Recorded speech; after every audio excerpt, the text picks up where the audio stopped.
اللهم صل على محمد وآل محمد. أعوذ بالله من الشيطان الرجيم.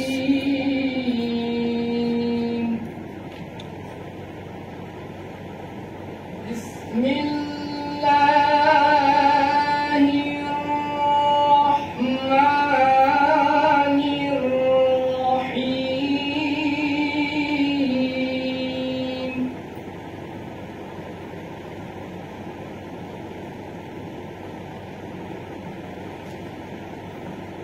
يسبح لله ما في السماوات وما في الأرض الملك القدوس العزيز الحكيم.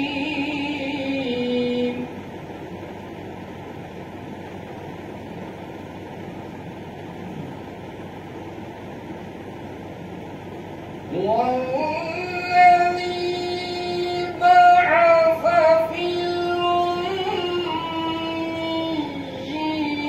الأميين رسولا منهم يتلو عليهم آياته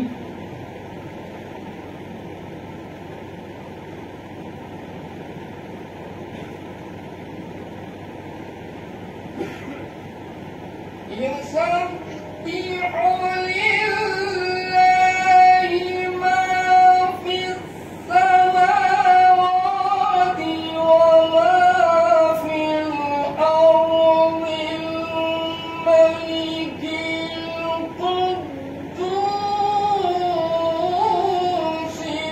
العزيز الحكيم.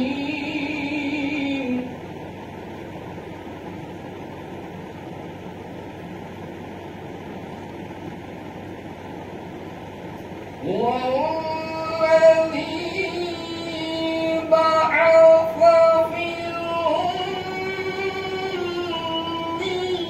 الأميين رسولا منهم يتلو عليهم آياته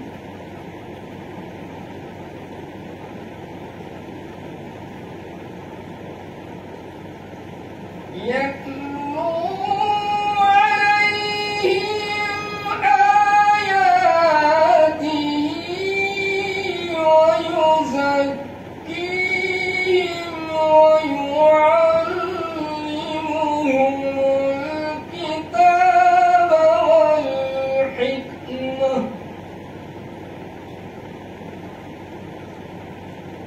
وإن كانوا من قبل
التوراة ثم لم يحملوها كمثل الحمار يحمل أسفارا بئس مثل القوم الذين كذبوا بآيات الله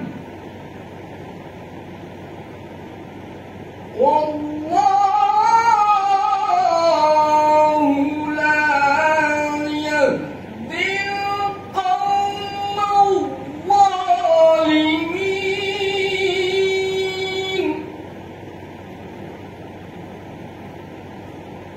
قل يا أيها الذين هادوا إن زعمتم أنكم أولياء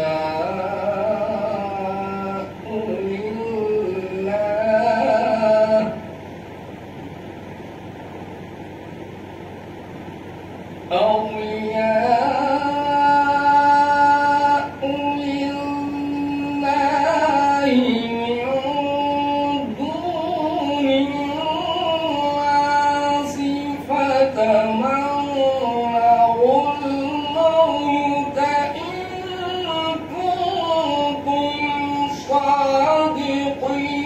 صادقين ولا يتمنونه أبدا بما قدمت أيديهم والله عليم بالظالمين قل إن الموت الذي تفرون منه فإنه ملاقيكم ثم تردون إلى عالم الغيب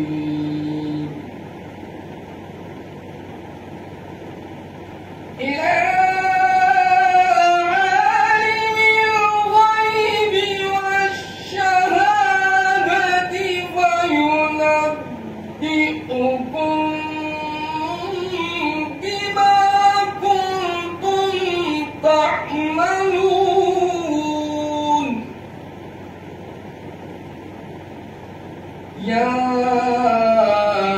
أيها الذين آمنوا إذا نودي للصلاة يوم الجمعة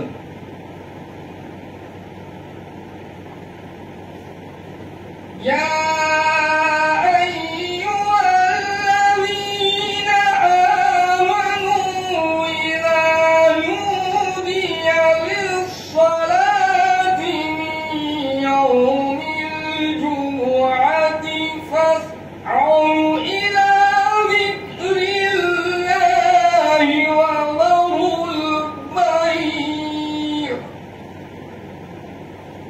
ذلكم خير لكم إن كنتم تعلمون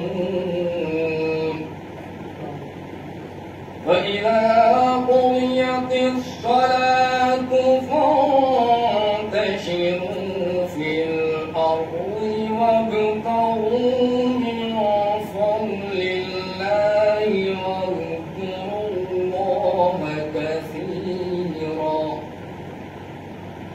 واذكروا الله كثيرا لعلكم تفلحون وإذا رأوا تجارة أو لهوا انفضوا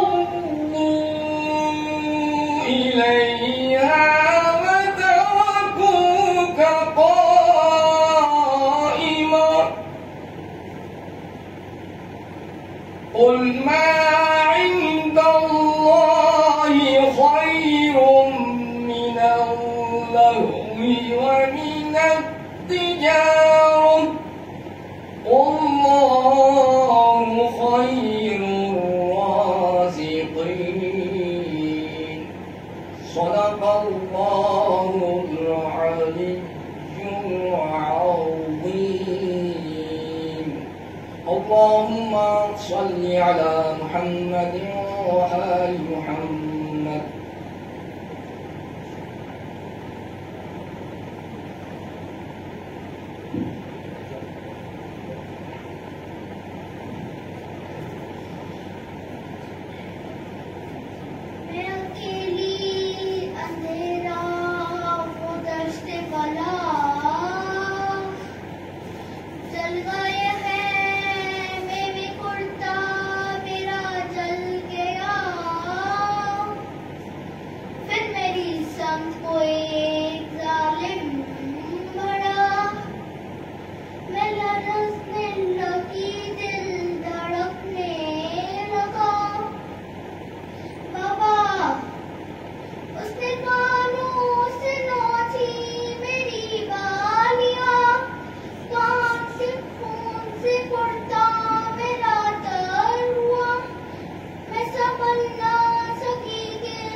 چار مسئلے مولا کی شان فرمائیں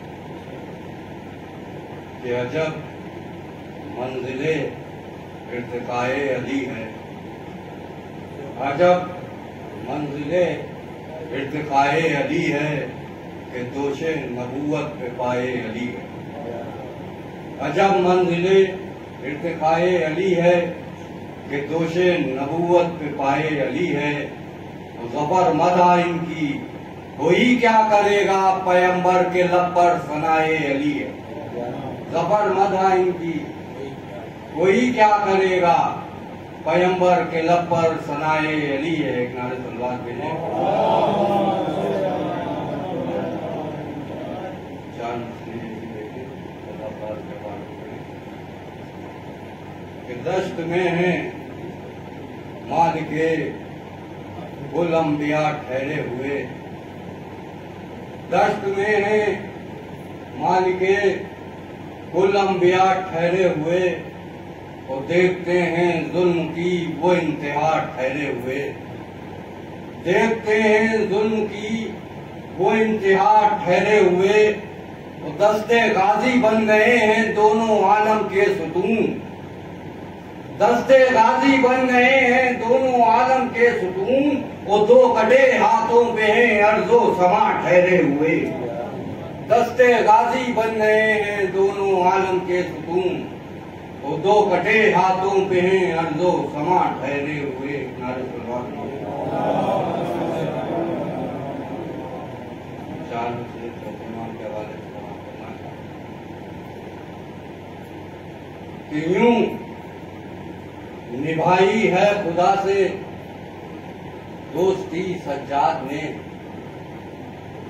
یوں نبھائی ہے خدا سے دوستی سجاد نے، قید میں رہ کے بکی ہے بندگی سجاد نے، قید میں رہ کے بکی ہے بندگی سجاد نے، اور تیرگی کو اپنے سجدوں سے پناہ کرنے کے بعد، تیرگی کو اپنے سجدوں سے پناہ کرنے کے بعد بندگی کو دائمی دی روشنی سجاد نے، تیرگی کو اپنے سجدوں سے فنا کرنے کے بعد بندگی کو دائمی دی روشنی سجاد نے۔ ایک نعرہ صلوات کے لیے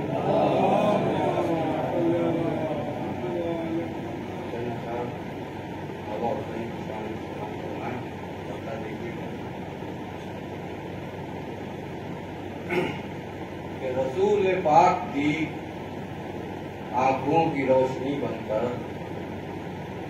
رسول پاک کی آنکھوں کی روشنی بن کر حسین دین بچاتا رہا علی بن کر، رسول پاک کی آنکھوں کی روشنی بن کر حسین دین بچاتا رہا علی بن کر۔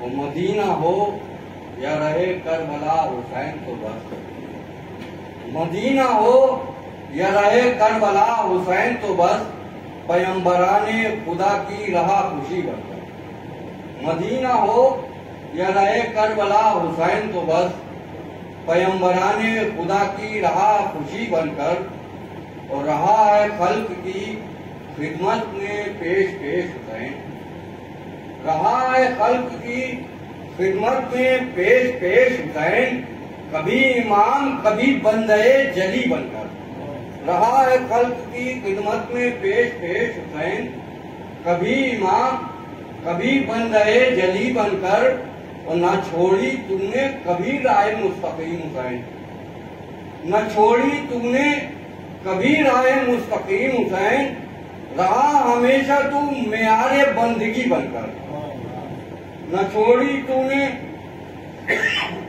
کبھی رائے مستقیم حسین، رہا ہمیشہ تو معیار بندگی بن کر، اور چمک رہا ہے حسین آج بھی زمانے میں، چمک رہا ہے حسین آج بھی زمانے میں، نبی کے دین کے گلشن کی تازگی بن کر، چمک رہا ہے حسین آج بھی زمانے میں، نبی کے دین کے گلشن کی تازگی بن کر، اور دبا سکانا زمانہ حسین کی عظمت، دبا سکانا زمانہ حسین کی عظمت، رہا حسین دلوں میں حسین ہی بن کر، دبا سکانا زمانہ حسین کی عظمت، رہا حسین دلوں میں حسین ہی بن کر، اور مینار کعبہ خوشی سے بلند ہونے لگی، مینار کعبہ خوشی سے بلند ہونے لگی، حسین آئے شریعت کی زندگی بن کر،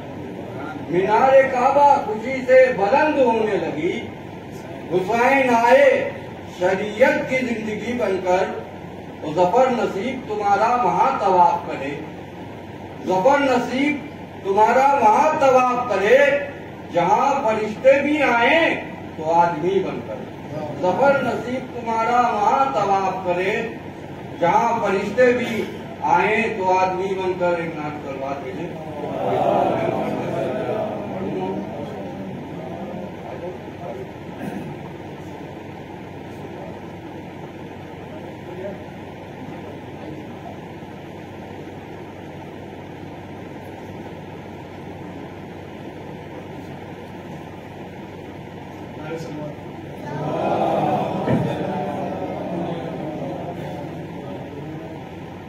آج بھی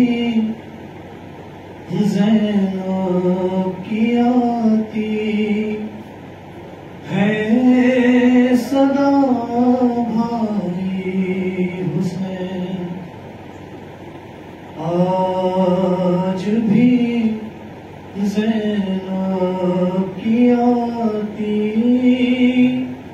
ہے صدا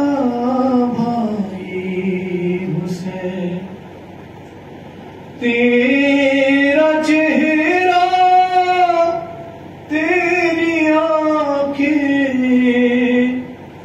بھول کب پائی حسین، آج بھی زینب کی آتی ہے صدا بھائی حسین، چلتے ناکے سے گرایا خود کو جلتی ریت پر چلتے ناکے سے گرایا خود کو جلتی ریت پر گھٹنیوں کے بل میں تیری لاش تک آئی حسین بس میں گھبرائی تھی خنجر تجھ پہ چلتا دیکھ کر بس میں گھبرائی تھی خنجر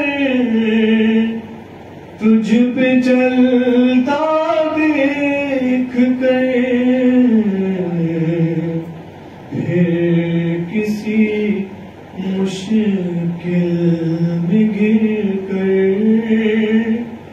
میں نہ گھبرائی حسین کون تھا جو مرنے والوں میں نہیں تھا خوب رو کون تھا جو مرنے والوں میں نہیں تھا خوب رو بھولنے بیٹھی تو کس کس کی نہ یاد آئی حسین آج بھی زینب کی آتی ہے صدا بھائی حسین بہ رہے تھے آنکھ سے آنسو تیری رخصت کے بعد بہ رہے تھے آنکھ سے آنسو تیری رخصت کے بعد پھر کوئی آنسو نہ ٹپکا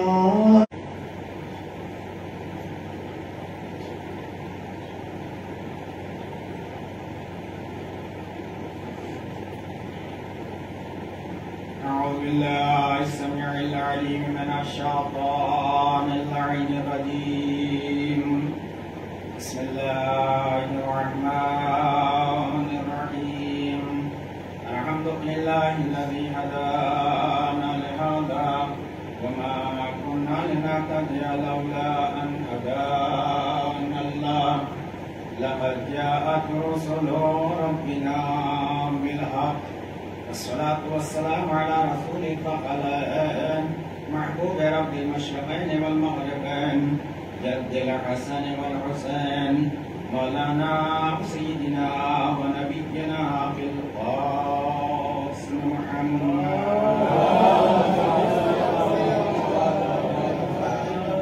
وعلى أهل بيته الطيبين الطاهرين المعصومين المظلومين ولعنة الدائمة الباقية على أعدائهم أجمعين أما بعد فقد قال الله الكريم في كتاب مبين بسم الله الرحمن الرحيم إنما يريد الله ليذهب عنكم الرجس أهل البيت ويطهركم تطهيرا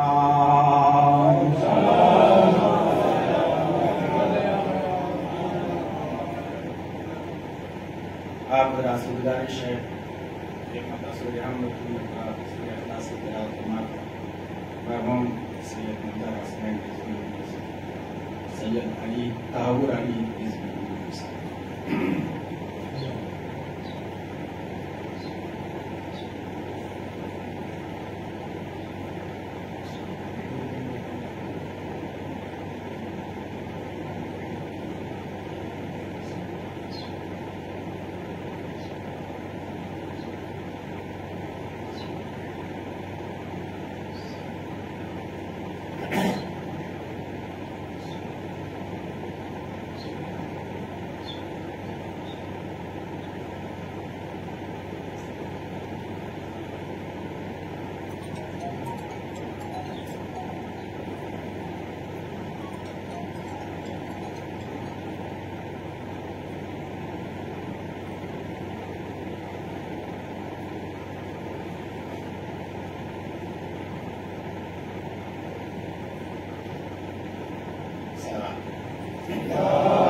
اب اس کے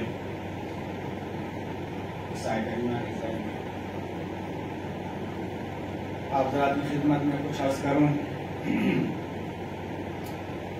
دو تین متفرق چیزیں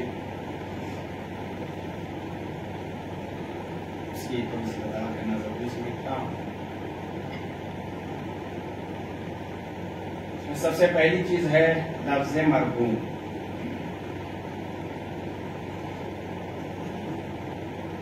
انسان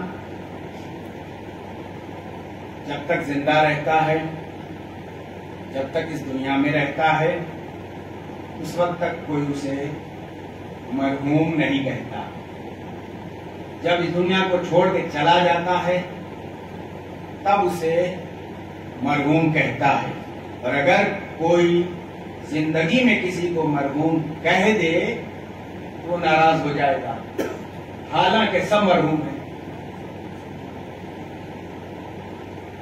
ہم سب کے سب مرحوم ہیں. مرحوم کا کیا مطلب ہوتا ہے؟ مرحوم کا مطلب ہوتا ہے جس پہ اللہ کا رحم و کرم ہو. ہم میں سے کون ایسا انسان ہے جو اللہ کے رحم و کرم کے بغیر ایک قدم بھی آگے بڑھا سکے؟ لہذا ہم سب کے سب مرحوم ہیں. لیکن یہ لفظ مخصوص کر دیا ہے لوگوں نے ان لوگوں سے جو اس دنیا کو چھوڑ کے گئے. اس کی وجہ شاید یہ ہو کہ انسان اس دنیا میں اگر کسی مجبوری میں اور کسی مصیبت میں مبتلا ہوتا ہے تو اس کا ساتھ دینے والے دوسرے مل جاتے ہیں، مگر جسم سے روح کے نکل جانے کے بعد اب سوائے اہل بیت کے اور کوئی ساتھ دینے والا نہیں ہے. ان کی ان ہستیوں کے علاوہ اور کوئی ساتھ دینے والا نہیں ہے. اور جو اس دنیا کو چھوڑ کے چلا گیا جب تک اس دنیا میں تھا تب تک صاحب اختیار تھا. اپنی مرضی سے جو جی چاہتا تھا کرتا تھا، جو نہیں چاہتا تھا نہیں کرتا تھا. یہ اور بات ہے کہ شریعت نے اسے اپنے حکم کا پابند بنایا تھا. اگر وہ دیندار تھا تو دین کی پابندی کرتا رہا اور اس سے نماز بھی اپنی زندگی بسر کرتا رہا، اور اگر دیندار نہیں تھا تو اپنی مرضی سے زندگی بسر کرتا رہا. لیکن بہرحال صاحب اختیار تھا. لیکن جیسے ہی جسم سے روح نکلی سارے اختیارات سلب ہو گئے. مگر ایسا نہیں ہے کہ دنیا کے تمام انسان ایسے ہی ہیں کہ جب تک جسم میں روح ہو تب تک اختیار ہے اور جب جسم سے روح نکل جائے تو اختیار ختم ہو جائے. نہیں، دنیا میں بہت سے اللہ کے برگزیدہ بندے ایسے ہیں جن کو اس وقت بھی اختیار تھا جب ان کے جسم میں روح تھی، اور اس وقت بھی اختیار ہے جب جسم سے روح نکل چکی ہے. اگر اختیار نہ ہوتا تو ان کے روضوں پہ جا کے ہم مطالبہ نہ کرتے، اور ہمارے مطالبے کا پورا ہونا اس بات کی علامت ہے کہ اللہ نے انہیں اختیار دیا. صلوات بھیجے محمد علیہ.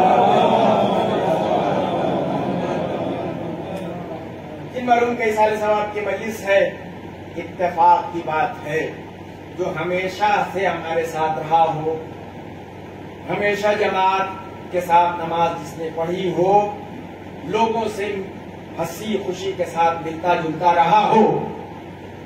اتفاق کی بات ہے کہ جس وقت وہ اس دنیا کو چھوڑ کے گیا میں بھی کچھ حلیل تھا، جس کی وجہ سے نہ میں جنازے میں شریک ہو سکا، نہ تدفین میں شریک ہو سکا، نہ سجود میں شریک ہو سکا، نہ اور دیگر کسی مجلس میں شریک ہو سکا. آخر میں چہلوں کی مجلس میں شرکت کیا. ایک وعدہ ہوا تھا لیکن پھر وہ کسی مجبوری کی بنا پر اس کو پھر دوسری طرف منتقل کر دیا گیا. پھر اب یہ پہلی مجلس ہے جو مرحوم کے ایصال ثواب کے لیے میں عرض کر رہا ہوں. ان کے بچوں کی تسلیت کے لیے اتنا کہہ سکتا ہوں کہ آپ نے اپنے والد بزرگوار کی اپنی حد تک پوری کوشش کر کے خدمت کیا. لیکن اس کو سبھی جانتے ہیں کہ جب وقت پورا ہو جاتا ہے تو کوئی نہیں رکتا. جب وہ مکمل ہو جاتا ہے تو اسے دنیا چھوڑ کے جانا ہی ہے. بہرحال تو یہ جو جانے والا شخص ہے، سبھی بہرحال اس مجمع میں جتنے لوگ بیٹھے ہوئے ہیں سبھی ان سے واقف ہیں. کیسا انسان تھا جانے والا کہ ہر شخص کو اس سے محبت تھی، رشتہ داری نہیں تھی، صرف گفتگو کا انداز ایسا تھا کہ ہر ایک محبت کرنے پہ مجبور تھا، ہر ایک چاہتا تھا. ہنسی مذاق ہوا کرتا تھا. ہنسی مذاق انسان کس سے کرتا ہے؟ جس سے محبت کرتا ہے اسی سے تو ہنسی مذاق کرتا ہے. کیا دشمن سے کوئی ہنسی مذاق کرتا ہے؟ تو بہرحال یہ جو میں مجلس پڑھ رہا ہوں اس وقت، ان مرحوم کے ایصال ثواب کی مجلس یہ ہے کہ جو ہمیشہ ہمارے ساتھ رہا ہے اور ہم اس کے اعمال کے گواہ ہیں. ہم سب اس کے اعمال کے گواہ ہیں، اس کے رفتار و گفتار کے گواہ ہیں کہ وہ کیسا تھا. ارے جب ایک محب اہل بیت ملنسار ہو کے اتنے لوگوں کا دل جیت سکتا ہے تو خود اہل بیت کی کیا عظمت ہوگی، جن کے رفتار و گفتار کو لوگوں نے خود دیکھا ہوگا. ان سے کتنا مانوس ہوئے ہوں گے لوگ اور کتنا ہونا چاہیے تھا. بہرحال انسان جب اس دنیا میں آتا ہے تب بھی بغیر وسیلے کے نہیں آتا ہے، جب اس دنیا سے جاتا ہے تب بھی بغیر وسیلے کے نہیں جاتا. آنے میں بھی وسیلہ ہے اور جانے میں بھی وسیلہ ہے. نہ بغیر وسیلے کے کوئی آتا ہے نہ بغیر وسیلے کے کوئی جاتا ہے. آنے کے بھی وسیلے دو ہیں اور جانے کے وسیلے بھی دو ہیں. آنے والے لانے والے یا اس دنیا میں لانے والے وسیلے ہیں مادی، اور اس دنیا سے اس دنیا میں لے جانے والے وسیلے ہیں روحانی اور نورانی. جو اس دنیا میں لانے والے وسیلے ہیں انہیں کہتے ہیں والدین، ماں باپ، اور جو اس دنیا سے ہمیں اس دنیا میں لے جانے والے وسیلے ہیں انہیں کہتے ہیں قرآن اور عبرت. مادی وسیلے کی عظمت اللہ کی نگاہ میں اتنی ہے کہ ہم ان کی آواز پہ اپنی آواز بلند نہیں کر سکتے. صاحبان علم کا مجمع ہے. مادی وسیلے کی عظمت خدا کی نگاہ میں اتنی بلند ہے کہ ہم ان کی آواز پر اپنی آواز بلند نہیں کر سکتے. اگر ہم نے اپنی آواز کو ان کی آواز پہ بلند کر دیا تو ہمارے سارے اعمال خط ہو جائیں گے، غارت ہو جائیں گے. تو ذرا مجھے انصاف سے بتائیے، جو روحانی وسیلے کی آواز پہ اتنی آواز بلند کر رہا ہو کہ نبی کو کہنا پڑے میری بارگاہ سے نکل جا، صلوات بھیجے محمد وآل محمد پہ. بہرحال میں نے جس آیت کریمہ کو منتخب کیا ہے اس میں 4-5 چیزیں قابل غور ہیں، مگر ظاہر سی بات ہے مختصر سے وقت میں سب کچھ بیان کرنا ہے، لہذا اس مختصر سے وقت میں ساری چیزیں تو بیان نہیں کی جا سکتی. صرف ایک چیز کی طرف اشارہ کروں گا. 5 چیزیں اس میں قابل غور ہیں اس آیت کریمہ کے ذیل میں. جب صاحب علم اس کے بارے میں دقت کرے گا تو دقت کرنے کے بعد اسے نظر آئے گا کہ یہ آیت کریمہ ان آیتوں کے درمیان ہے جن آیتوں میں اللہ نے ازواج نبی کے متعلق حکم دیا ہے، مگر اس کے باوجود بھی اس آیت کا تعلق ازواج نبی سے نہیں ہے.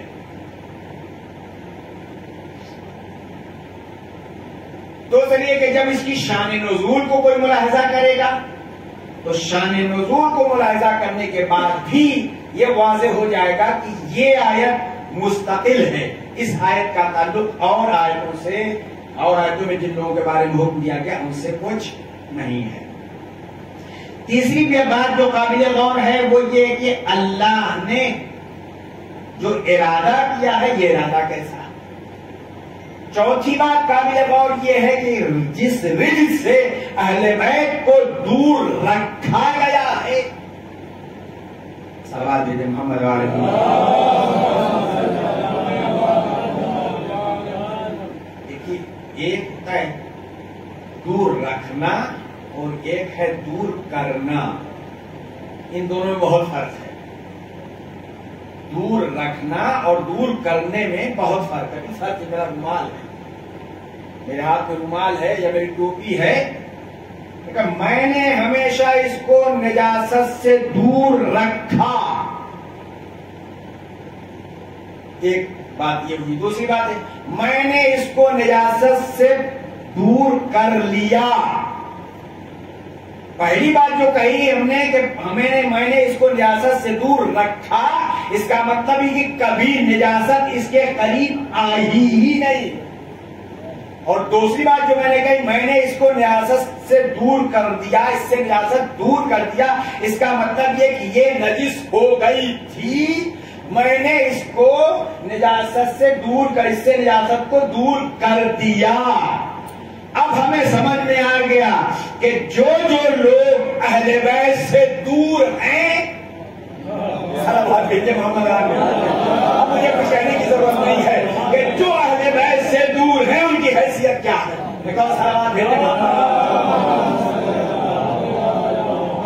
تو تیسری چیز قابل غور یہ ہے کہ رزق کیا ہے, اور پانچویں جو آخری چیز ہے وہ یہ کہ اہل بیت کون ہیں. اہل بیت سے مراد کون افراد ہیں, اہل بیت سے مراد کیا ہے نبی کریم.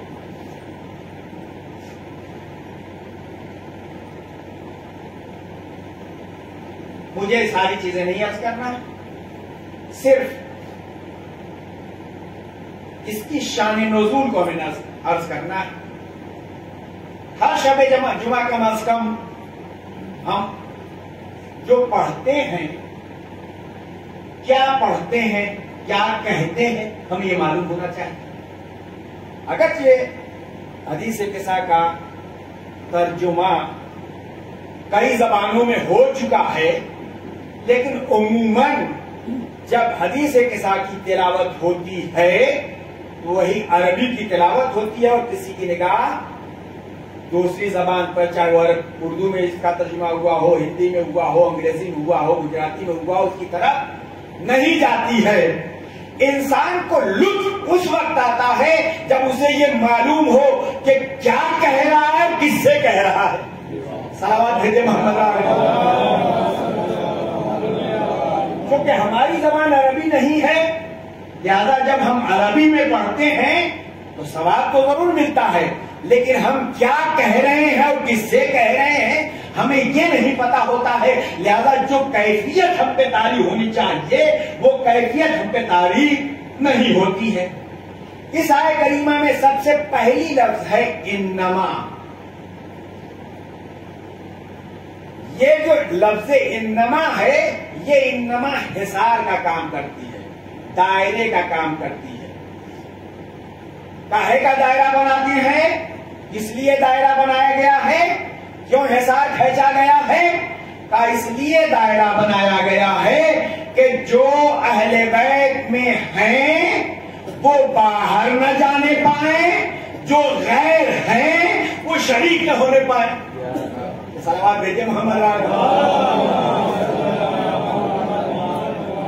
اللہ نے سب سے پہلا انتظام یہ کیا کہ ہم جن کی عظمت کا اعلان کرنے جا رہے ہیں اس آیت کریمہ میں, اس میں انما کا پہرا بٹھا دیں تاکہ اہل بیت کو اس سے اہل بیت کو کوئی ان سے خارج نہ کر سکے اور کسی اور کو اہل بیت میں شامل نہ کر سکے. مگر اس کے باوجود بھی لوگوں نے نہ جانے کن کن لوگوں کو اہل بیت میں شامل کرنے کی کوشش کیا. اور میں ان کی خدمت میں ہاتھوں کو جوڑ کے عرض کروں, ارے خدا جہاں بلا رہا ہے وہاں کیوں نہیں جاتے. صلوات بھیجے محمد.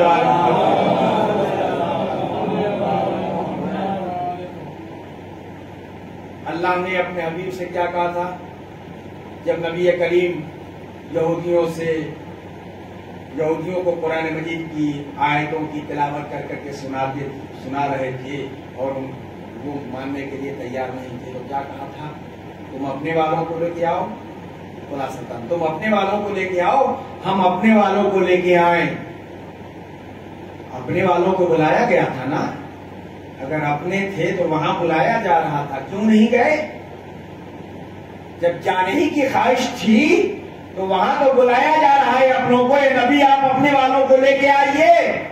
تو جو لوگ اپنا سمجھ رہے تھے اور اپنا سمجھ کے یہاں جانے کی کوشش کر رہے ہیں، ان کو وہاں جانا چاہیے تھا جہاں اللہ نے اپنے حبیب سے کہا تھا حبیب کہہ دو تو اپنے والوں کو لے کے آؤ. ہم اپنے والوں کو لے کے آئے، مگر وہاں کوئی جانے کے لیے تیار نہیں ہے. جہاں بلایا جا رہا ہے وہاں کوئی جانے کے لیے تیار نہیں ہے. جہاں سے روکا جا رہا ہے ہر ایک گھسنے کی کوشش کر رہا ہے. آخر وجہ کیا ہے؟ وہاں ہر ایک کو نہیں بلایا جا رہا ہے، وہاں اسے کیوں بلایا جا رہا ہے؟ وہاں جھوٹوں پہ لعنت کرنی ہے. بہت توجہ چاہتا ہوں، وہاں جھوٹوں پہ لعنت کرنی ہے. تو اب جائے گا کون؟ کہ وہ جائے گا جو سچا ہو، ورنہ اگر جھوٹا جا کے لعنت کرے گا تو پلٹ کے خود اسی پہ واپس آ جائے گی وہ لعنت. صلوات دیتے محمد علیہ وسلم. وہاں چونکہ جھوٹوں پہ لعنت کرنی تھی لہذا کوئی نہیں گیا، اور یہاں مفت کی فضیلت ملنی تھی. اگر داخلہ مل جاتا تو مفت کی فضیلت مل جاتی، لہذا ہر ایک گھسنے کی کوشش کر رہا ہے. بہرحال تو پہلی لفظ ہے انما، اس کے ذریعے سے اللہ نے پہرا بٹھا دیا. اس کے بعد اب اللہ نے ارادہ کیا، کس چیز کا ارادہ کیا ہے؟ کہ اہل بیت سے رزق کو دور رکھے.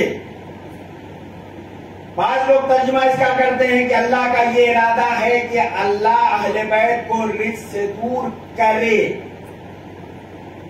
رزق سے دور کرے کا مطلب یہ کہ معاذ اللہ معاذ اللہ معاذ اللہ ثم معاذ اللہ، پہلے نجاست تھی پھر خدا کا ارادہ ہوا کہ ان سے نجاست کو دور کرے.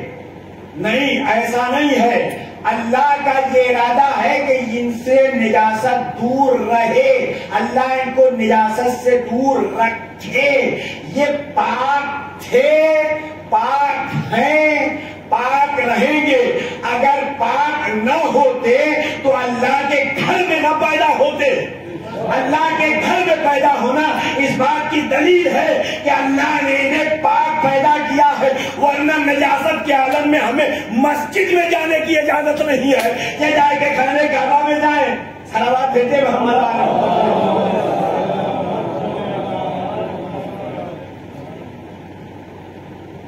تو جو شان نزول اس کی ہے وہ یہ ہے، آپ بہتر جانتے ہیں مگر مجھے جلدی عرض کرنا ہے. نبی نے اپنے جسم میں کمزوری کا احساس کیا اور احساس کرنے کے بعد بیٹی کے بیت الشرف کی جانب چل دی.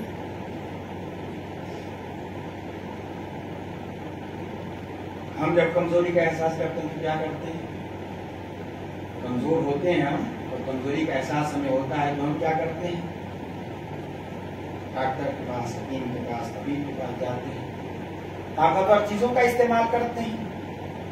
یا نبی اللہ، ہم تو جب اپنے جسم میں کمزوری کا احساس کرتے تو ڈاکٹر، حکیم، طبیب کے پاس جاتے ہیں. آپ نے ایسا کیوں نہیں کیا؟ میں نے بھی تو وہی کیا جو تم لوگ کرتے ہو. تم بھی طبیب حکیم کے پاس جاتے ہو، میں بھی طبیب حکیم کے پاس جا رہا ہوں. بس فرق اتنا ہے کہ تم مادی ہو لہذا مادی حکیم اور طبیب کے پاس جاتے ہو، میں نورانی ہوں لہذا نورانی طبیب کے پاس جا رہا ہوں. اور جب اس کے گھر جاؤں گا تو اس کی خوشبو سے میرے جسم کا زور ختم ہو جائے گا. صلوات بھیجے محمد نبی کریم کمزوری کا احساس کر کے اپنے گھر سے نکلے، بیٹی کے بیت الشرف پہ آئے، بیٹی سے آ کے چادر مانگی، چادر مانگ کے اوڑھ کے سو گئے. اب ایک ایک آ رہا ہے اور آنے کے بعد سلام کر کے یہی کہہ رہا ہے کہ میں رسول اکرم کے جسم اطہر کی خوشبو کا احساس کر رہا ہوں. ایک نواسا آیا، دوسرا نواسا آیا، پھر داماد آئے، پھر بیٹی، ایک ایک کر کے جو بھی آ رہا ہے وہ یہی کہہ رہا ہے کہ نبی کریم کے جسم اطہر کی خوشبو کا احساس، نبی کریم کے جسم اطہر کی خوشبو کا احساس کرتے ہیں.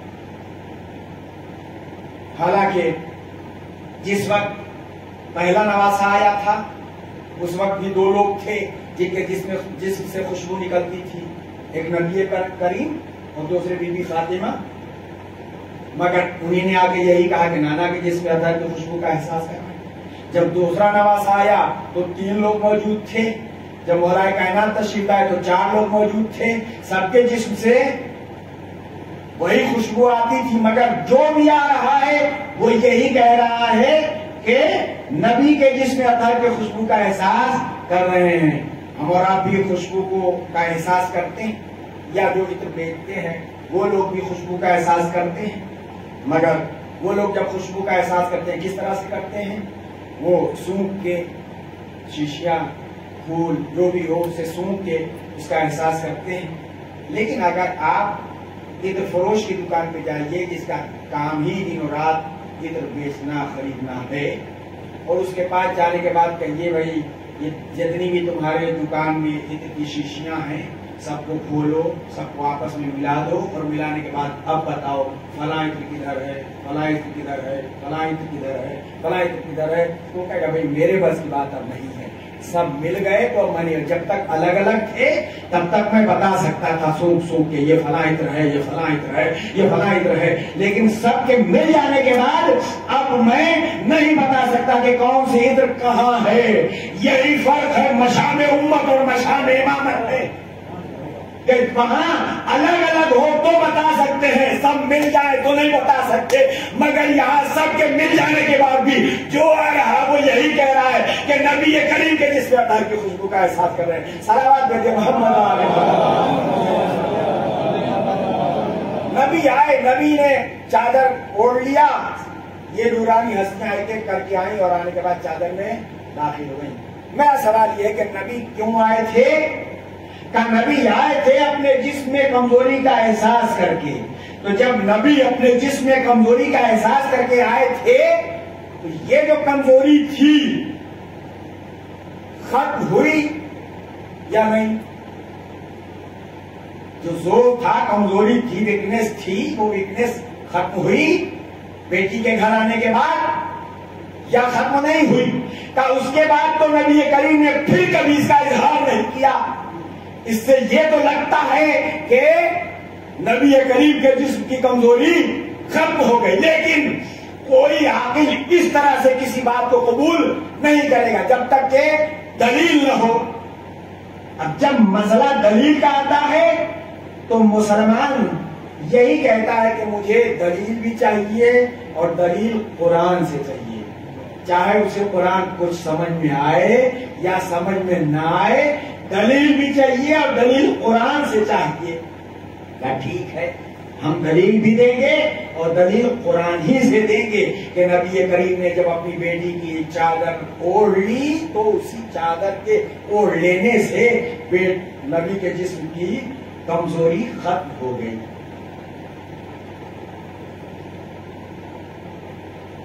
ہم نے تو پورا قرآن پڑھا، ہمیں تو کہیں نہیں ملا کہ نبی کریم کے متعلق اللہ نے کہیں ارشاد فرمایا ہو کہ جب جسم میں کمزوری کا احساس کیا اور بیٹی سے چادر مانگ کے اوڑھ لیا تو جسم میں کمزوری ختم ہو گئی؟ کیا نہیں؟ یوں صراحتاً کوئی آیت تمہیں نہیں ملے گی کہ جس میں اللہ نے واضح طور پہ بیان کیا ہو کہ نبی نے اپنے جسم میں کمزوری کا احساس کیا اور آ کے اپنی بیٹی سے چادر مانگ کے اوڑھ لیا تو جسم کی کمزوری ختم ہو گئی؟ نہیں، اللہ نے قرآن مجید میں انبیاء ما سبق کے واقعات کو رکھا ہے، وہ اس لیے نہیں کہ اسے پڑھ کے ہم اپنا جی بہلائیں، بلکہ اس لیے رکھا ہے کہ اگر تمہیں قرآن سمجھ میں نہ آئے تو اہل بیت سے پوچھنا، اہل بیت کی فضیلت سمجھ میں نہ آئے تو قرآن سے دریافت کر لینا۔ صلوات بھیجے محمد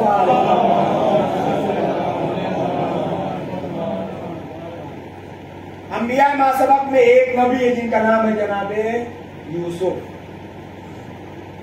یہ تفصیل نہیں عرض کرنا ہے۔ جب سب کچھ گزر گیا اور اللہ نے انہیں بادشاہ بنا دیا مصر کا، اور بھائی دوبارہ اس دربار، ان کے دربار میں پہنچے ہیں،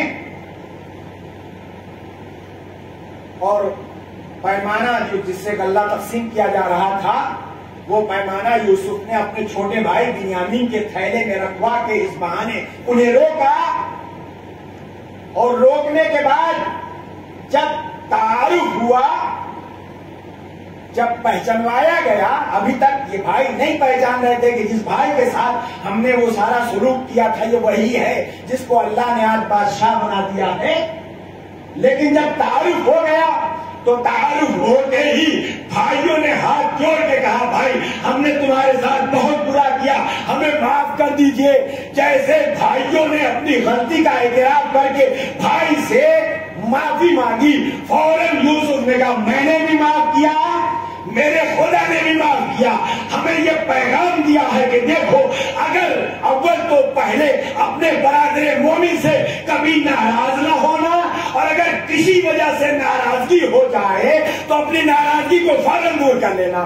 صلوات بھیجے محمد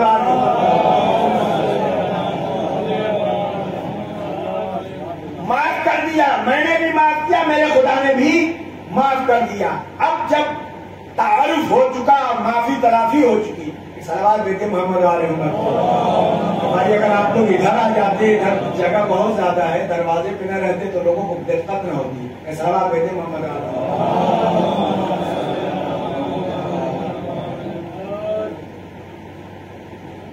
تعارف ہو گیا, معافی تلافی ہو گئی. اب یوسف نے کیا کیا؟ یہ نہ کوئی روایت ہے, نہ کوئی حدیث ہے جسے کوئی ضعیف و کمزور کہہ کے ٹال دے گا. یہ تو قرآن ہے جس کے حرف حرف لفظ لفظ پر مسلمان کا اعتقاد ہے. اگر اس سے انکار کرے تو دائرہ اسلام سے خارج ہو جائے گا. جناب یوسف نے کیا کیا؟ اب قرآن ناقل ہے. جب معافی تلافی ہو چکی تو جناب یوسف نے اپنے جسم پر پڑے ہوئے کرتے کو پکڑا, اور پکڑنے کے بعد اتارنے کے بعد ایک بشیر کو بلایا, اور بلانے کے بعد اسے کیا کہا؟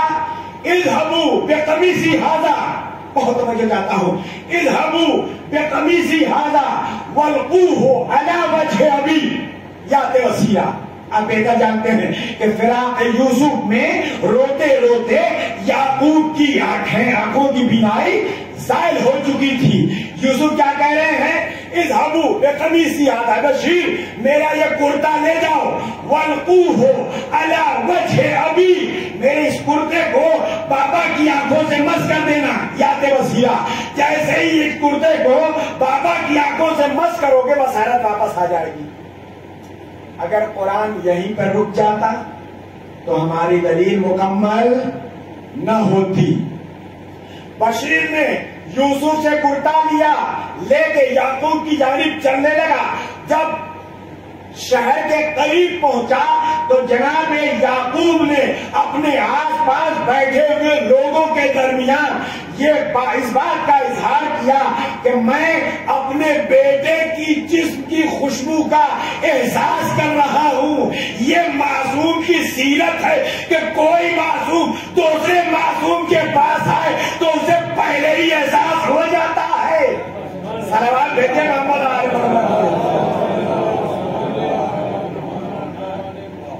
میں اپنے بیٹے کی جسم کے خوشبو کا احساس کر رہا ہوں. تو جو پاس بیٹھے ہوئے وہ کیا کہہ رہے ہیں؟ آپ بھی اسی پرانی گمراہی پڑے ہوئے ہیں. کہاں یوسف, کہاں یوسف. بہرحال بشیر لے کے پہنچا. اس کے بعد دوسری آیت میں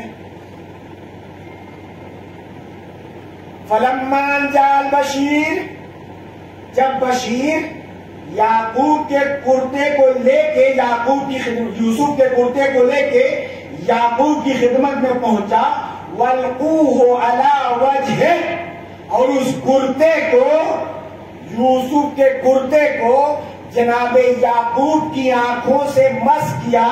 فرتد بصیرا, تو بصیرت لوٹ آئی. کیا کہا تھا؟ میرا کرتا لے کے جاؤ, میرا کرتا لے جاؤ, بابا کی آنکھوں سے مس کر دینا.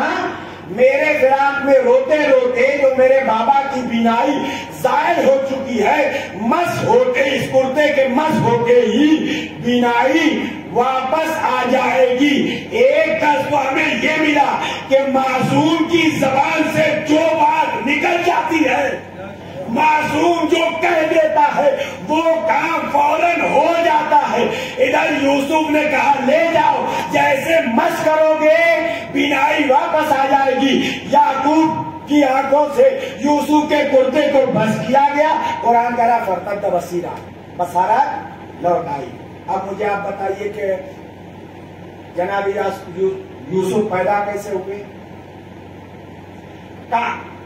عظمت خدا کے سامنے نور محمدی نے سجدہ کیا تو پیشانی رسالت سے قطرے گرے، ان قطروں سے اللہ نے انبیاء کو پیدا کیا۔ صلوات بھیجے محمد علیہ محمد۔ عظمت الہی کے سامنے نور رسالت نے سجدہ کیا تو پیشانی رسالت سے جو قطرے گرتے رہے، خدا ان قطروں سے انبیاء کی خلقت کرتا رہا۔ بس اب مجھے اجازت دیجیے میں جملہ کہوں، شاید ارباب فلا کے لیے یہ بات مسرت کا سبب بنے۔ انبیاء نبی کریم کے پسینے کے قطرے سے بنے ہیں، یعنی یوسف نبی کے پسینے کے قطرے سے پیدا ہوئے ہیں۔ عزیزو، جب نبی کے پسینے کے قطرے سے پیدا ہونے والے یوسف کے جسم سے مس ہونے والے کرتے میں اتنا کمال پیدا ہو سکتا ہے کہ اسے یعقوب کی آنکھوں سے مس کیا جائے تو بصارت واپس آ جائے، تو جو نبی کے نور سے پیدا ہوئی ہے اس کے جسم سے مس ہونے والی چادر میں صلوات بھیجے محمد علیہ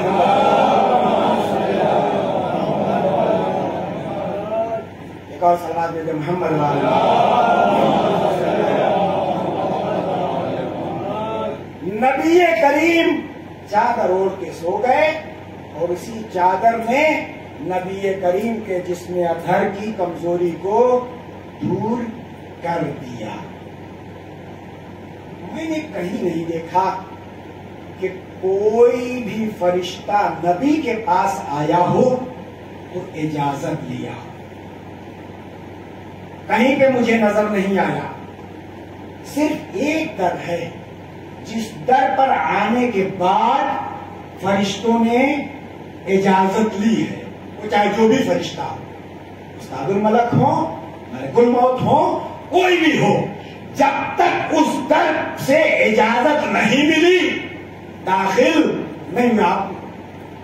آپ کے سامنے تاریخ پوری بھری پڑی ہے۔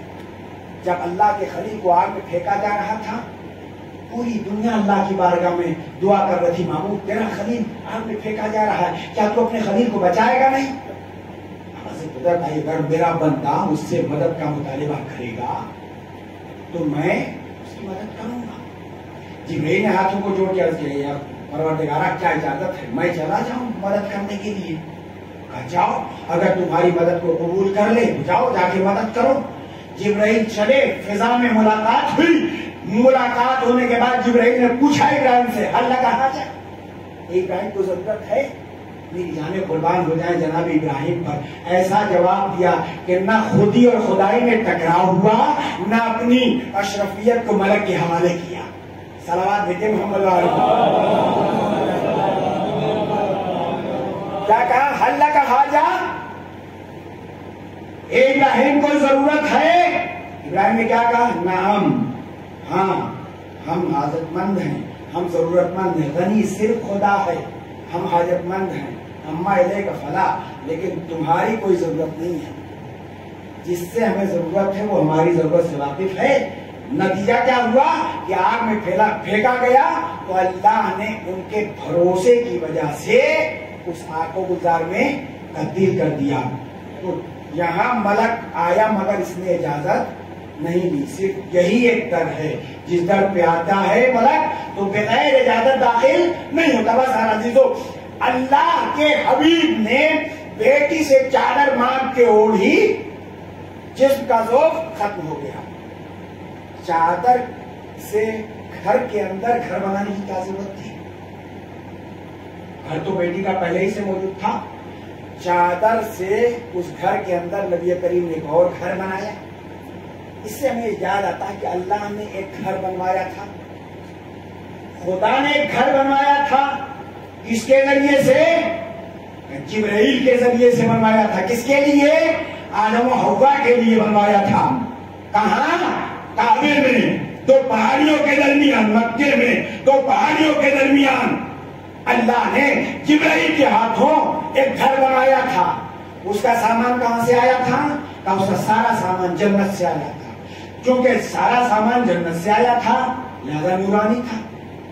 خیمہ تھا، لکڑیاں تھیں، رسیاں تھیں، کیلیں تھیں، سب کے سب جنت سے آئے تھی لہذا نورانی تھی.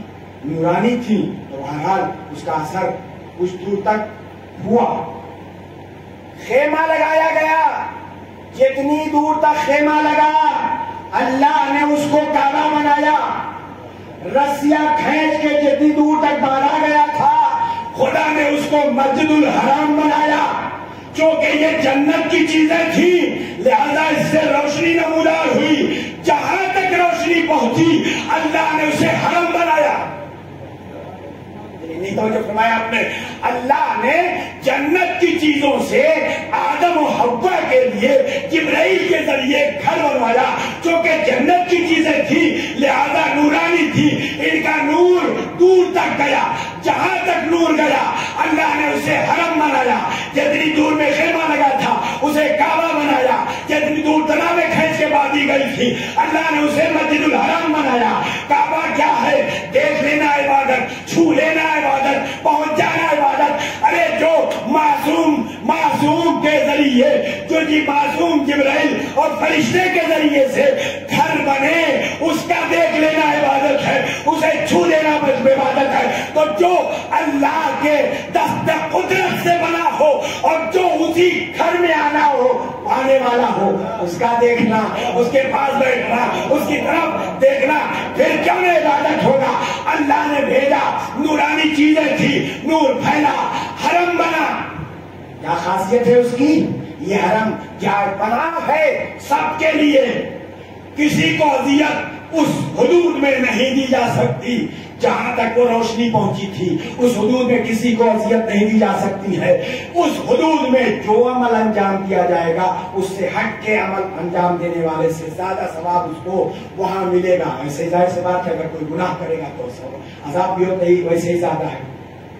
تو یہ جنت کی چیزیں تھیں، نورانی تھیں، لہذا جہاں تک نور پہنچا اللہ نے اس کو حرم بنایا. مگر جو گھر نبی نے بنایا تھا اس گھر کو کس سے بنایا گیا تھا؟ بی بی کی چادر کے ذریعے. بی بی کی چادر میں کتنا زور تھا. وہاں جو جنت کی چیزیں آئی تھی اس کی نورانیت کیسی تھی اور بی بی کی چادر کی نورانیت کیسی ہے کہ اس کا نور تو کچھ دور تک پہنچا. جو جنت سے آئی ہوئی چیزیں تھی اس کا نور تو کچھ دور تک پہنچا، بس اتنی ہی دور تک جو پہنچا تو اللہ نے اسے حرم بنا دیا. مگر بی بی کے چادر سے جو نور نکلا تھا کہاں تک پہنچا؟ گھر کی چھت کو شگاف کرتا ہوا، آسمانوں کو تہو بالا کرتا ہوا، بزم نورانی میں جب یہ نور پہنچا تو استاد الملک نے ہاتھوں کو جوڑا، یا رب ومن تحت الکساء، پروردگار بتا دے چادر کے نیچے کون ہے. میں تو پہلے جبرائیل سے عرض کروں، اے جبرائیل یہ کیا تجاوز عارفانہ ہے، تم کس کو نہیں جانتے. میں نے بہت غور و فکر کرنے کے بعد اس لفظ کا استعمال کیا ہے. میں نے کیا عرض کیا کہ جبرائیل سے میں یہ پوچھوں کہ تم کس کو نہیں جانتے. میں نے نہیں کہا کس کو نہیں پہچانتے، پہچان سکتے ہی نہیں تھے. کس کو نہیں جانتے؟ نبی کو نہیں جانتے، علی کو نہیں جانتے، بی بی کو نہیں جانتے، حسن کو نہیں جانتے، حسین کو نہیں جانتے، کس کو نہیں جانتے. تو شاید ان کا جواب ہو میں جانتا تو سب کو ہوں مگر اب تک میں نے سب کو الگ الگ دیکھا تھا. میں ایک مثال دے دوں بچوں کے لیے تاکہ میری بات واضح ہو جائے، جلدی جلدی منزل تک پہنچوں.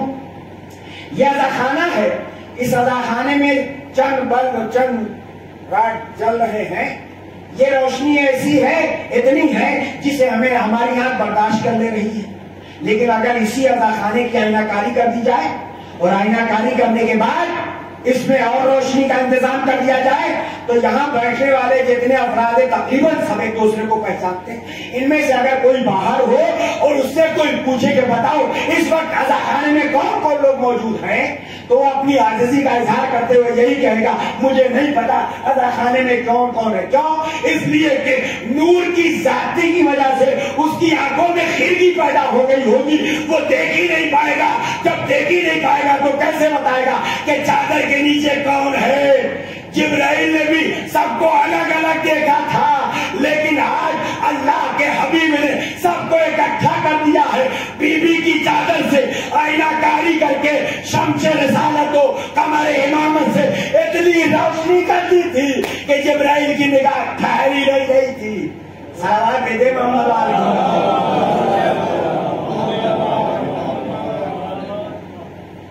یا رب امت تحتر کے ساتھ پروردگار بتا دے چادر کے نیچے کون ہے. ظاہر سی بات اللہ کی بارگاہ میں دعا کیا ہے, لازم و ضروری ہے اللہ پہ کہ وہ تعارف کرائے. جب اللہ نے تعارف کرایا تو کیسے, یہ تفصیل نہیں, اس کا مطلب ختم کر رہا ہوں کی بات کو. کیسے تعارف کرایا؟ ہم فاطمہ و ابوہا و بالوہا و بنوہا. چادر میں کون کون ہیں؟ بی بی ہیں, ان کے پدر بزرگوار, ان کے شوہر نامدار, اور عموماً ترجمہ یہ کیا جاتا ہے کہ ان کے 2 بیٹے ہے نا. بنوہا کا ترجمہ عام طور سے لوگ یہی کرتے ہیں, جہاں آپ کتابوں میں بھی آپ دیکھیں گے تو وہاں بھی ترجمہ یہی ہوگا کہ ان کے 2 بیٹے, بی بی کے 2 بیٹے. بظاہر تو تھے 2 ہی بیٹے, لیکن اللہ نے جمع کی لفظ استعمال کیا ہے. جو لوگ عربی جانتے ہیں انہیں معلوم ہے کہ عربی میں 1 کے لیے دوسرا لفظ استعمال کیا جاتا ہے, اور 2 کے لیے دوسرا لفظ, اور 3 کے لیے تیسرا لفظ استعمال ہوتا ہے, جس کو واحد تثنیہ جمع کہتے ہیں. مجھے اس میں الجھانا نہیں ہے آپ کو.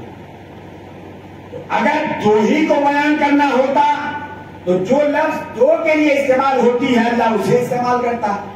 کیا صرف اللہ جی کو گرامر معلوم ہے؟ خدا عربی گرامر سے واقف نہیں تھا؟ یہاں 2 لوگ ہیں تو 2 کے لیے 2 لفظ استعمال ہوتی ہے, وہ استعمال کیا جائے. وہ لفظ کیوں استعمال کریں جس میں کم سے کم 3 لوگ ہونے چاہیے؟ کہ نہیں, اللہ نے جو استعمال کیا ہے جمع کی لفظ, اس کی وجہ یہ ہے کہ بظاہر تو بی بی کے 2 ہی بچے موجود تھے اس میں, مگر جو دوسرا بچہ تھا اس کی پشت میں 9 اور تھے. صحابہ بیٹے محمد علیہ محمد تھے. کیا تعارف کا, کیسے تعارف کرایا اللہ نے؟ اس میں میری کنیز خاص ہے, ان کے بابا ہیں, ان کے شوہر ہیں, ان کے بچے ہیں. پروردگار تعارف کا طریقہ تو یہ ہے کہ جو بڑا ہوتا ہے اس کے ذریعے سے کرایا جاتا ہے. اس میں سے سب سے بڑے ہیں خاتم النبیین. اگر تجھے تعارف کرانا تھا تو نبی کے ذریعے سے تعارف کرا تھا, نبی کے ذریعے سے نہیں کرایا تو علی کے ذریعے سے تعارف کرایا تھا. تو نے نہ نبی کے ذریعے سے تعارف کرایا نہ علی کے ذریعے سے تعارف کرایا. تعارف کرایا تو بی بی کے ذریعے سے. کیوں؟ کہ ٹھیک ہے, صحیح ہے کہ تعارف بڑوں کے ذریعے سے ہوتا ہے, بزرگوں کے ذریعے سے ہوتا ہے, مگر تم بھی ایک وقت آتا ہے کہ تعارف کا انداز بدل دیتے ہو. جب تمہارے یہاں کوئی شادی ہو, کوئی تقریب ہو, تو اس تقریب کے موقع پر جب تم تعارف کراتے ہو تو بڑوں کے ذریعے سے تعارف نہیں کراتے. کیسے تعارف کراتے ہو؟ یہ دلہن کے فلاں ہیں, یہ دلہن کے فلاں ہیں, یہ دلہن کے فلاں ہیں. کیوں؟ آج بڑے لوگ کہاں چلے گئے؟ سب موجود ہیں, باپ بھی موجود ہیں, دادا بھی موجود ہیں, چچا بھی موجود ہیں, ماموں بھی موجود ہیں, مگر ان میں سے کسی کے ذریعے سے تعارف نہیں ہو رہا ہے جس سے تعارف کرایا جا رہا ہے. یہ دلہن کے فلاں ہیں, یہ دلہن کے فلاں ہیں, یہ دلہن کے فلاں ہیں, یہ دلہن کے فلاں. آج آپ نے اپنا انداز تعارف کیوں بدلا؟ کا انداز تعارف اس لیے بدلا ہے کہ آج کی جو تقریب ہے وہ اسی کے ذریعے سے ہے. عزیزو, نبی کریم نے جو وہ تقریب منعقد کیا تھا وہ بی بی ہی کے ذریعے سے کیا تھا. اسی لیے جب تعارف ہوا تو بی بی کے ذریعے سے ہوا.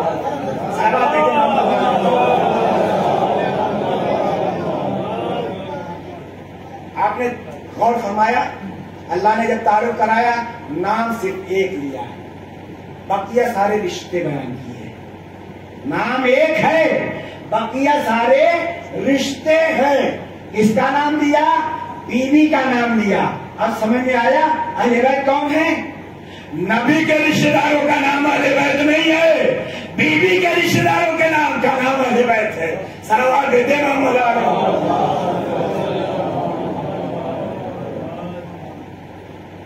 اللہ نے یوں تعارف کرا. پھر جو قصیدہ پڑھنا شروع کیا.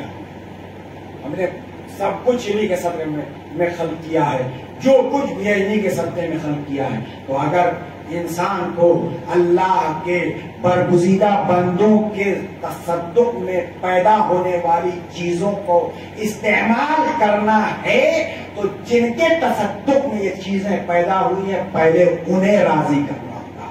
جب تک وہ راضی نہ ہوں گی اس وقت تک ان چیزوں کو استعمال نہیں کر سکتا جو اللہ نے ان کے تصدق میں خلق فرمایا. یقیناً اللہ نے اہل بیت کو جو عظمت عطا کی ہے وہ عظمت کسی کو عطا نہیں کی. یہی عظمت انسان کو بلندیوں تک لے جاتا اور یہی عظمت اور یہی بزرگی انسانوں کے دلوں میں حسد پیدا کرتا جس کی وجہ سے لوگ دشمنی پہ آمادہ ہو جاتے ہیں. ذرا انصاف سے بتائیے کہ اہل بیت میں سے کوئی فرد ایسی تھی جس نے کبھی کسی کو اذیت پہنچائی؟ جب کسی نے کبھی کسی کو اذیت نہیں پہنچائی تو سب ان کے خون کے پیاسے کیوں کیے؟ ان سے دشمنی کیوں کیا؟ ان کے خون کے پیاسے کیوں ہوئے؟ صرف اس لیے کہ جو عظمت اللہ نے اہل بیت کو عطا کیا تھا وہ عظمت کسی کو میسر نہیں ہوئی، لہذا حسد میں ان کے خون کے پیاسے. مرحوم جن کے اثار ثواب کی مجلس ہے، فضائل اہل بیت جب پڑھے جاتے تھے چہرہ حساس بشاس ہو جاتا تھا اور جیسے ہی مصیبت اہل بیت کا تذکرہ ہوتا تھا آنکھوں سے آنسو بہنے لگتے تھے. یہ اس بات کی علامت تھی کہ ان کے کعبہ دل میں انہی کی محبت کا دیا جل رہا ہے. جن کا تذکرہ سن کے فضائل سنے تو خوش ہوتے تھے، مصائب سنے تو آنکھوں سے آنسو بہنے لگتے تھے. بچوں کی تسلیت کے لیے دو چار فقرے، بچی کی تسلیت کے لیے فقرہ، دو چار فقرے مصائب کے ختم دعا. یقیناً مرحوم زمانے تک قلیل رہے مگر بچوں نے جہاں تک ممکن ہوا کوئی کسر نہیں چھوڑی. آپ کے علاج و معالجے میں کوئی کسر نہیں چھوڑی. ہر لمحہ آمادہ رہے، جو بھی ضرورت ہو پوری کی جائے. لیکن جب بابا کے جسم سے روح نکلی اور لوگوں تک خبر پہنچی کہ فلاں بندے مومن اب اس دنیا میں نہیں ہے، تو لوگوں کا طریقہ کیا تھا، لوگوں کا سلوک کیسا تھا مرحوم کے بچوں کے ساتھ؟ جس کو یہ خبر ملتی گئی کہ اب منظر حسنین اس دنیا میں نہیں رہے، وہ پہنچے، بچوں کو تسلیت دیا، بچوں کو تعزیت پیش کیا، صبر کی تلقین دیا. بچے بھی اپنے غم کو ہلکا محسوس کرتے رہے کہ ہمارے غم میں اتنے لوگ شریک ہیں. بابا کو غسل دیا گیا، کفن پہنایا گیا، جنازہ اٹھا، دفن کر دیا گیا. آپ کے ہاتھ تو کھلے تھے نا، آپ نے اپنے کھلے ہاتھوں سے اپنے بابا کو غسل دیا، اپنے بابا کو کفن پہنایا، اپنے بابا کے جنازے کو اپنے کندھے پر اٹھایا، قبرستان تک لے گئے، قبر میں دفن کر دیا. ذرا کوئی سید سجاد سے پوچھے جن کے بابا کا جنازہ سب نے پڑھا تھا اور اس جنازہ بھی اس طرح سے کہ گھوڑوں کی ٹاپوں سے جسم کے ٹکڑے ٹکڑے چاروں طرف پھیلے ہوئے. سید سجاد جن کے ہاتھوں میں ہتھکڑیاں ہیں، پاؤں میں بیڑیاں ہیں، سید سجاد بابا کے جنازے کے پاس پہنچے ہیں. اب جو بابا کے جنازے کے پاس پہنچے چہرے کا رنگ بدلا، جیسے چہرے کا رنگ بدلا. زینب اولیاء مقام نے دیکھا کہ میرے بیٹے کے چہرے کا رنگ تبدیل ہو رہا ہے. پڑھ کے کہا میرے لال ابھی بہت طویل صبر کرنا, یہ تمہاری کیا حالت ہے. سید سجدار سجاد نے ایک فطرتی جملہ کہا, اے بوبی اماں وہ جوان بیٹا کیا کرے جس کے بابا کا جنازہ سامنے پڑا ہے, مگر بیٹا اتنا مجبور ہے, نہ غسل دے سکتا ہے, نہ کفن پہنا سکتا ہے, نہ دفن کر سکتا ہے. بی بی آگے بڑھی, سجد سجاد کو دلاسا دیا, شانے کو پکڑ کے آگے کر دیا. مگر مقاتل ملتا ہے کہ بی بی پلٹ کے واپس آئیں. پلٹ کے واپس آنے کے بعد اپنے ماجائے کے جنازے کے سامنے کھڑی ہوئی, اور جنازے کے سامنے کھڑے ہونے کے بعد حسرت سے ایک جملہ کہا, آنتا ہی کیا تو ہی میرا بھیا حسین ہے, کیا تو ہی میرا بھیا حسین ہے. میں اس فقرے پہ بہت غور کر رہا تھا, تاکہ بی بی نے اپنے ماجائے کے جنازے پہ کھڑے ہو کے یہ فقرہ کیوں کہا آنتا ہی. غور کرتے کرتے ایک مرتبہ میری نگاہ واقعے تک پہنچی تو مجھے سمجھ میں آیا کہ شاید بی بی اسی واقعے کی طرف اشارہ کر رہی ہوں کہ مدینہ تھا. مدینے میں بی بی آرام فرما رہی تھی, آگ کے جس میں نازنی پہ دھوپ پڑ رہی تھی. مظلوم کربلا کا ادھر سے گزر ہو رہا تھا. مظلوم کربلا نے دیکھا کہ بہن کے جس میں نازنی پہ دھوپ پڑ رہی ہے, رکنے کے بعد دوست سے رضا کو اتارا. اتارنے کے بعد تان کے کھڑے ہو گئے. جب تک بی بی سوئی نہیں, مظلوم کربلا رضا کو تانے کھڑے رہے. ایک مرتبہ آنکھ کھلی, جیسے ہی آنکھ کھلی جناب زینب اولیاء مقام نے طلب کے کہا میرے ماں جائے مجھے جگہ دیا ہوتا. سید الشہداء نے کہا اے بہن زینب محبت مانے تھی کیسے اٹھا دیتا. ایک بار شاید زینب اولیاء مقام یہی کہنا چاہ رہے, اے بھیا وہ مدینہ تھا جہاں آپ نے میرے جسم پہ رضا سے سایہ کیا تھا. اے بھیا اگر میرے سر پہ بھی چادر ہوتی تو آپ کا جنازہ میدان کربلا میں یوں دھوپ میں نہ پڑا رہتا. بندوں کے بچوں کے لیے بچیاں جنازے کی زینت ہوتی ہے نا. جب جنازہ اٹھتا ہے تو بچیاں بہت گریا کرتی ہیں, بچوں کے بنسبت بچیاں بہت گریا کرتی ہیں. حسین مظلوم کربلا کی ایک ننھی سی بچی تھی, جب اپنے بابا کی مبارکت پہ روتی تھی تو کوئی تماچے لگاتا تھا, کوئی تازیانے سے اذیت پہنچاتا تھا, کوئی انیس سے اذیت پہنچاتا تھا. ارے جب منزل حسنین مرحوم کا جنازہ گھر سے اٹھا, بچیاں گریا کر رہی تھی تو سب دلاسا دے رہے تھے. کسی نے تماچے تو نہیں مارے نا, مگر آئے سید الشہداء آپ کی شہادت اتنی بے دردی سے ہوئی, مگر آپ کی شہادت کے بعد جب 4 سالہ بچی روتی تھی کوئی تماچے لگاتا تھا. جب تماچا پڑتا تھا بی بی فرات کا رخ کرتی تھی, اے میرے غیور چچا دیکھیے بابا کی مبارکت میں میں گریا کرتی تو مجھے تماچے مارے جا رہے ہیں. ہاں عزیزوں, مرحوم کو کے جنازے کو اٹھایا گیا, غسل بھی دیا گیا, کفن بھی پہنایا گیا, جنازہ اٹھا کے دفن بھی کر دیا گیا. مگر سید الشہداء کا جنازہ یوں ہی پڑا رہا. مگر میدان کربلا میں 3 روز کے بعد وہی سید سجاد پھر معجزے کے ذریعے سے آئے, اور آنے کے بعد اپنے بابا کے جنازے کو دفن کیا. مگر جو لوگ پہلے سے موجود تھے انہی نے بھی کوشش کیا تھا کہ سید الشہداء کے جنازے کو دفن کر دیں, مگر ایک جز کو بھی نہیں اٹھا سکے تھے. جب سید سجاد اپنے بابا کے جنازے کو اٹھا کے دفن کرنے لگے تو انہی نے ہاتھوں کو جوڑ کے عرض کیا, اے شخص یہ اتنا بتا دے تو کون ہے. ہم نے تو سب نے مل کے کوشش کیا تھا کہ اس کے جنازے کو دفن کر دیں, مگر ایک جز کو بھی نہیں اٹھا سکے. ایک مرتبہ طلب کے کہا میں اسی کا بیٹا ہوں, معجزے کے ذریعے سے آیا ہوں. سید سجاد نے بنی ہوئی تعویذ میں اپنے بابا کے جنازے کو دفن کیا. اللہ رحمت اللہ العالمین وسيعلم الذين ظلموا أي منقلب ينقلبون إنا لله وإنا إليه راجعون. پروردگار آباد قلبت پاک سلام اس مختصر سے مختصر جناب معبود بات قلبت پاک سلام جملہ مومن جان ماں حدیث داؤد حفاظت فرما. پروردگار آباد قلبت پاک سلام جن مرحوم کے سال صلوات کی مجلس ہے ان کی مغفرت فرما, ان کے بارے معصومین میں جگہ عطا فرما, ان کے پسماندگان کو صبر جمیل عطا فرما. پروردگار آباد قلبت پاک سلام منتقم خون شہداء کربلا کو جنگل دیتے توفیق عطا فرما, اپنے اعمال کو اس قابل بنا سکیں کہ ہم شمار ہوں. آپ حضرات سے ایک بار پھر گزارش ہے ہم لوگ کی فرما کر مرحوم سید منظر حسین رضوی ابن سید کہاور علی رضوی کی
عابد بیمار کی آنکھوں سے خون رکتا نہیں،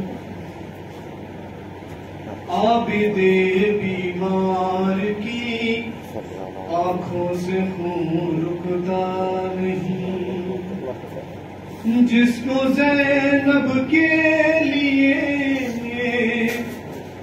جس کو زینب کے لیے ملتا نہیں پڑتا کہیں، عابد بیمار کی آنکھوں سے خون رکتا نہیں، عابد بیمار کی آنکھوں سے خون رکتا نہیں، عابد بیمار کی آنکھوں سے خون رکتا نہیں. دیکھو نا میرا تماشا رو کے عابد نے کہا، ساتھ میرے آئی ہے قیدی وہ ہو کے بیدنا، ننگے سر جس کو کبھی، ننگے سر جس کو کبھی، ننگے سر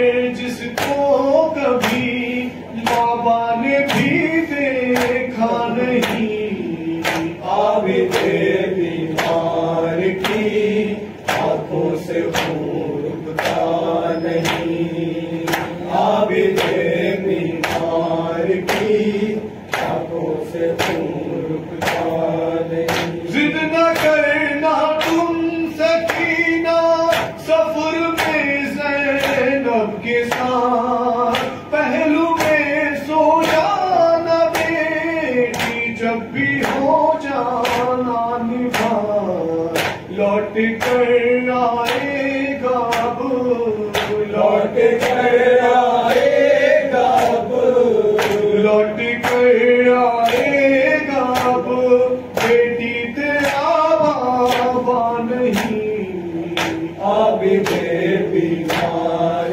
کی آنکھوں سے خون رکتا نہیں، عابد بیمار کی آنکھوں سے خون رکتا نہیں. سامنے عابد کے رنگ میں لٹ گیا زہرا کا گھر، کس طرح زینب کو دیکھا شام میں وہ ننگے سر، دیکھا اس دنیا نے بھی، دیکھا اس دنیا نے بھی، دیکھا اس دنیا نے بھی، صابر کوئی ایسا نہیں، عابد بیمار کی آنکھوں سے خون رکتا نہیں، عابد بیمار کی آنکھوں سے خون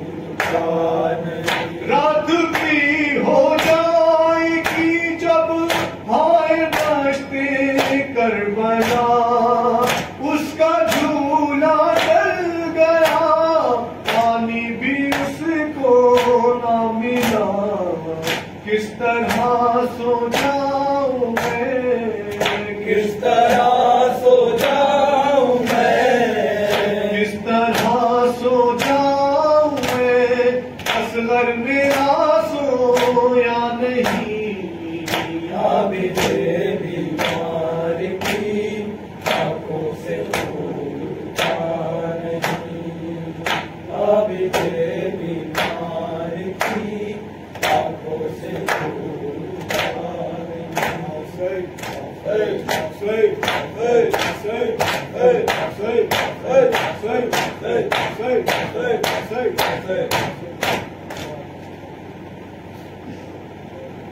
السلام علیکم یا باب اللہ، السلام علیکم یا رسول اللہ، السلام علیکم ورحمۃ اللہ وبرکاتہ، السلام علیکم مولانا غریب الغربا، السلام علیکم مولانا صوفاء الفقراء، السلام علیکم شمس الشموس، السلام علیکم یوسف محفوظ، السلام علیکم علی احمد بیتوس، السلام علیکم سلطان قدر ورجب علی بن یوسف رضا، یا علی قول القضا، روحی مجسم الفقہ ورحمۃ اللہ وبرکاتہ، السلام علیکم مولانا صاحب الرحمان، علمان علمان علمان، السلام علیکم شیخ القرآن، السلام علیکم مطلب الایمان، السلام علیکم حمید سویدان، اجل اللہ تعالیٰ فرجب، وصل اللہ تعالیٰ مفرجب، وضرورت بجان من انصاری، السلام علیکم ورحمۃ اللہ وبرکاتہ، یار حیدری